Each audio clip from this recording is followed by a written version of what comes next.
دیکھو مجھے پتا ہے کہ ماحول بہت برا ہے، بس میں 2-3 جملوں میں اپنی بات کو سمیٹ رہا ہوں. اس زمانے میں برائیوں کی لت پڑ جاتی ہے لوگوں، انٹرنیٹ پر فحش فلمیں دیکھنے کی عادت پڑ گئی ہے بعض لوگوں کو. یہ 2 قسم کے لوگ ہوتے ہیں. ایک وہ جو دیکھ رہے ہیں مزے اڑا رہے ہیں، جو کیا کر رہے ہیں یار لائف کو انجوائے کرو، زنا بھی کر رہے ہیں مزے اڑا رہے ہیں، اور پتہ نہیں کیا کیا الٹے سیدھے کام ہو رہے ہیں، مزے اڑا رہے ہیں. ایک وہ ہیں جو یہ کر تو رہے ہیں لیکن ساتھ ساتھ خدا سے ڈر بھی رہے ہیں. سمجھ میں آ رہی ہے بات کہ نہیں آ رہی؟ کہ یار میں یہ غلط کر رہا ہوں. مجھے معلوم ہے بہت لڑکے فحش فلمیں دیکھتے ہیں پھر آ کے روتے ہیں کہ یار مفتی صاحب ہم چاہتے ہیں عادت چھوٹ جائے مگر چھوٹ نہیں رہی ہے. ہمیں پتہ ہے یہ غلط کام ہے، زنا غلط کام ہے، ہم چاہتے ہیں عادت چھوٹ جائے، چھوٹ نہیں رہی ہے. تو یہ دوسرا طبقہ ہے جو برائی کو برائی سمجھ کے کر رہا ہے، اس پہ خوش بولو. تو 2 قسم کے گناہ ہیں، گناہ گار لوگ ہیں. ایک ہے جو ان گناہوں میں مست ہیں، وہ مذاق اڑاتے ہیں، ابے مولویوں نے پابندیاں، ابے یہ مولوی کچھ تو اور وہ بیہودہ الزامات لگا رہے ہوتے ہیں. دوسرا وہ گناہ گار ہے جو گناہ کر رہا ہے لیکن اس کو احساس ہے کہ یہ اچھا کام بولو نہیں، اس کو احساس ہے کہ میں غلط کر رہا ہوں، اور اس احساس اتنا کہ وہ چاہتا ہے کہ میں چھوڑ دوں وہ چاہتا ہے کہ میں چھوڑ دوں. تو اس کے لیے بھی اللہ کی طرف سے رحمت ہے کہ جو چاہتا ہے نا، چاہنے میں سیریس ہو، وہ ٹوپی ڈرامے والا چاہنا نہ ہو. ایک چاہنا یہ ہوتا ہے کہ میں پہلے اچھی طرح گناہ کر لوں، جب 55 سال کا ہو جاؤں گا تو چھوڑ دوں گا میں. جب دانت ہی نہیں بچیں گے تو بادام کھانے کی سے توبہ کی تجھے ضرورت کیا ہے بھائی؟ گناہ سے توبہ اس وقت ہے جب گناہ کا جذبہ ہو. 55-60 میں تو کیا کرے گا تو؟ کیا تیر مار لے گا؟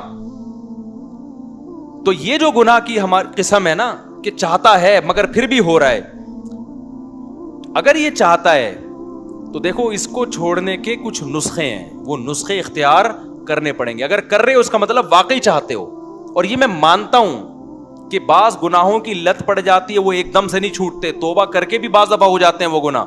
لیکن جو اولو العزم لوگ ہیں نا، وہ ایک دفعہ توبہ کرتے ہیں اور ایسا اپنی زندگی سے اس کو نکالتے ہیں کہ دوبارہ اس کی طرف کبھی نہیں لوٹ. ایسے مضبوط لوگ بھی ہیں لیکن ایسے بھی بیکار لوگ بھی ہیں. ادھر توبہ کی پھر ہو گیا، پھر توبہ کی پھر ہو گیا، پھر توبہ کی پھر گناہ ہو گیا، پھر توبہ کی. تو ایسے لوگ 2 بلکہ 3 کام پابندی سے کریں. 3 کام جو چاہتے ہیں، جو نہیں چاہتے ان کا تو اللہ میاں نے بتا دیا کہ تمہارا تو بیڑا غرق ہونے والا ہے. لیکن جو چاہتے ہیں نا انہوں نے 3 کام کرنے ہیں. یہ 3 کام کریں گے تو یہ اس کی علامت ہے کہ واقعی یہ چاہتے ہیں. ایک آدمی ڈاکٹر کے پاس جائے کہ میں سگریٹ چھوڑنا چاہتا ہوں لیکن لت پڑ گئی ہے، جب نہیں ملتی تو جسم ایسے ہوتا ہے، تو ڈاکٹر اس کو طریقے بتائے گا نا. ڈاکٹر کے پاس گیا بھی اس لیے کہ واقعی چاہتا ہے یہ. اب توبہ تو کر لی لیکن جب سگریٹ کی طلب ہوگی تو دل چاہے گا نا، تو جسم ٹوٹے گا. تو ایسے ہی بعض گناہ ایسے ہیں جن کی باڈی کو عادت پڑ جاتی ہے. ہینڈ پریکٹس ہو گیا، انٹرنیٹ پر فحش فلمیں دیکھنا، شراب، زنا، اس کی عادت کس کو پڑ جاتی ہے؟ باڈی کو. باڈی چاہتی ہے کہ یہ ہو. اصل علاج تو یہ کہ چھوڑ دو. جب چھوڑو گے تھوڑے دنوں میں باڈی چاہنا بولو ختم، کیونکہ عادت بھی تو آپ نے کر کر کے ڈالی ہے نا، تو چھوڑ کے چھوٹ جائے گی یہ. لیکن اگر پھر بھی ہو رہا ہے گناہ تو 3 کام پابندی سے کرو اگر گناہوں کی لت پڑ گئی ہے. پہلا کام کیا کرنا ہے؟ جب بھی ہو جائے توبہ لازمی کرنی ہے. اس پہ اطمینان کر کے بیٹھ نہیں جانا کہ اب ہو گیا تو چلو یار اب تو ہو گیا. اب ایسا ہے کہ 25-30 مرتبہ اور کر لیں تو پھر دیکھیں گے کیا کرنا ہے ہم نے. سمجھ میں آ رہی ہے بات کہ نہیں آ رہی؟ ہو گیا تو فوراً کیا کرنا ہے؟ اے اللہ دل سے معافی مانگو، مجھے معاف کر دے، میں تجھ سے معاہدہ کرتا ہوں کہ آئندہ یہ جرم نہیں کروں گا. پہلا کام تو یہ فوراً کرے وہ. دوسرا کام کیا کرنا ہے؟ فوراً کوئی جرمانہ یا کوئی سزا دے اپنے آپ کو. اپنے آپ کو بغیر سزا کے چھوڑنا نہیں ہے کہ آپ نے کر لیا تو چلو ہو جاتا ہے، آخر انسان ہے. نہیں ہوتا بھائی، انسان ہے تو پھر ٹھگائی بھی انسانوں کی لگتی ہے. اپنے آپ کو کیا دینی ہے؟ ایسی سزا دینی ہے کہ دوبارہ گناہ ہوتے ہوئے انسان کو وہ سزا کا تصور آئے کہ بیٹا یہ گناہ فری کا نہیں ہے، اس کی تجھے بھاری قیمت دینی پڑے گی. وہ سزا ہر ایک کے لحاظ سے مختلف ہوتی ہے. جرمانہ بھی ہو سکتا ہے، روزہ بھی ہو سکتا ہے، نفلی نمازوں کی پابندی بھی, ہر وہ کام جس میں دل کو تکلیف ہو, وہ سزا نہ اتنی بھاری ہو کہ دی نہ جائے اپنے آپ کو, نہ اتنی ہلکی ہو کہ اس سے آپ کو تنبیہ ہی نہ ہو. بات آ رہی ہے سمجھ میں کہ نہیں آ رہی؟ بعض لوگوں کے لیے ایک روزہ رکھنا بھی بہت مشکل ہے, تو وہ سزا میں ایک روزہ ہی رکھ لیں کہ جب گناہ ہوگا اگلے دن ایک روزہ لازمی رکھنا ہے. اور بعض لوگوں کے لیے 10 روزے رکھنا بھی کوئی مشکل, بولو نا, تو 10 روزے سزا میں رکھیں. بعض لوگوں کے لیے گناہ کے بعد 1 لاکھ روپے صدقہ کرنا بھی کوئی مشکل نہیں ہے, کروڑوں کی آمدن ہے. بعض لوگوں کے لیے 100 روپے صدقہ کرنا بھی کیا ہے, مشکل ہے, تو وہ 100 روپے رکھ لیں. لیکن سزا کے بغیر اپنے آپ کو چھوڑنا نہیں ہے. یہ کتنے کام ہو گئے؟ 2. اس کو میں مزید تھوڑا سا ڈیٹیل سے بتاتا ہوں. تیسرا کام ہے دعا. دعائیں نہیں چھوڑو, خوب اللہ سے گڑ گڑا کے مانگو اور مانگتے رہو, اللہ اس غلیظ پلید گناہ سے میری جان چھڑا دے. میں اقراری مجرم ہوں, باغی مجرم نہیں ہوں. میں ان لوگوں کی طرح نہیں ہوں جن کو جب آخرت سے ڈرایا جاتا ہے تو کہتے ہیں ہمیں کیا پتا قیامت ہے یا نہیں ہے. نہ میں مانتا ہوں ان الساعۃ لآتیۃ لا ریب فیہا, اے اللہ ایک دن قیامت آئے گی, تو مردوں کو زندہ کرے گا, اس گناہ پہ سزا دے گا, میں اقرار کرتا ہوں.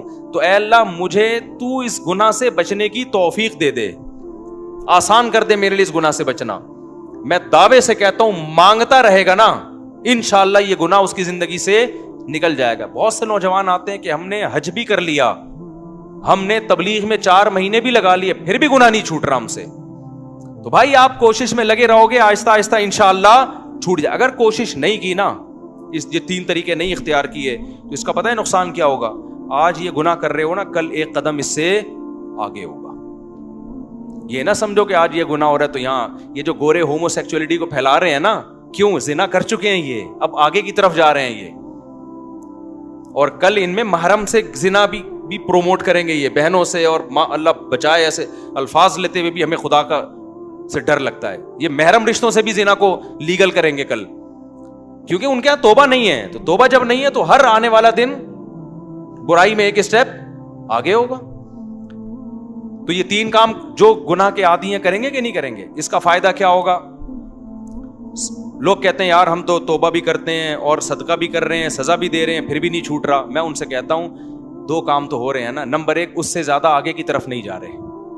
اگر یہ کام نہ کر رہے ہوتے تو پھر آگے جاتے. آگے تو اسٹاپ ہو گیا نا, اسی پہ بریک لگ گئی ہے. ایک فائدہ یہ ہوا.